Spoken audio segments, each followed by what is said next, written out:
So here we have the Mini Convertible on a 19 plate. I'm going to start off by hopping inside the car to run through some controls first of all. Just briefly before we climb in the car, I think it's well worth seeing the boot space. Given that it's a convertible, we have plenty of room in there. We've also got that 50-50 split folding rear seat should you wish to increase this space even further.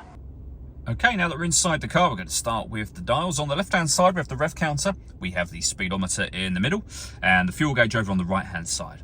Within the speedometer, you can see the total miles of this car. They're 30,104. The information displayed above that can be changed using a button on the end of the indicator stalk for various bits of trip computer and fuel economy information, including this digital readout for the speedometer that you see being shown now. If we back out to the steering wheel, we have a speed limiter on the left-hand side, stereo and phone controls over on the right-hand side. And then in the center, the main stereo screen itself. So we can go back to the main menu. From there, you're able to connect your telephone up.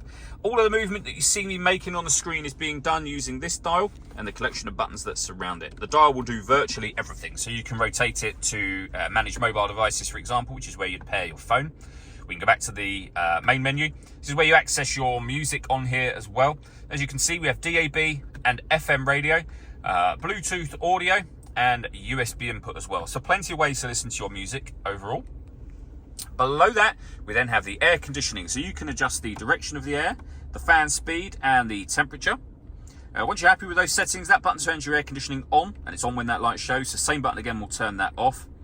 We can recirculate the air that's in the car. That's a great way of heating it up or cooling it down quickly, depending on the temperature here. And we've got our rear heated screen as well. Below that, we have our traction control. We can turn that off. We can turn off the stop and start. So we can stop, sorry, the stop and start is this one. The car's designed to cut out when it's stationary in traffic to save you fuel. That system is off when that light shows. And this one will start and stop the engine. This is the button you use to manually start the car when you get in it and to stop it when you end your journey.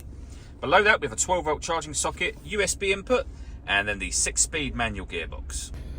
The last thing I wanted to talk about is the roof, of course, on this car. So there's a button up here, and you can hold that back. It will stop at this point here to give you a kind of a sunroof section.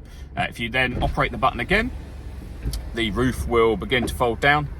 And as you can see, very quick operation. All that leaves me to say is thank you for taking the time to watch this video. If you'd like to come see the car in person and have a test drive, please feel free to call either of our MJA sites. We'd love to hear from you soon.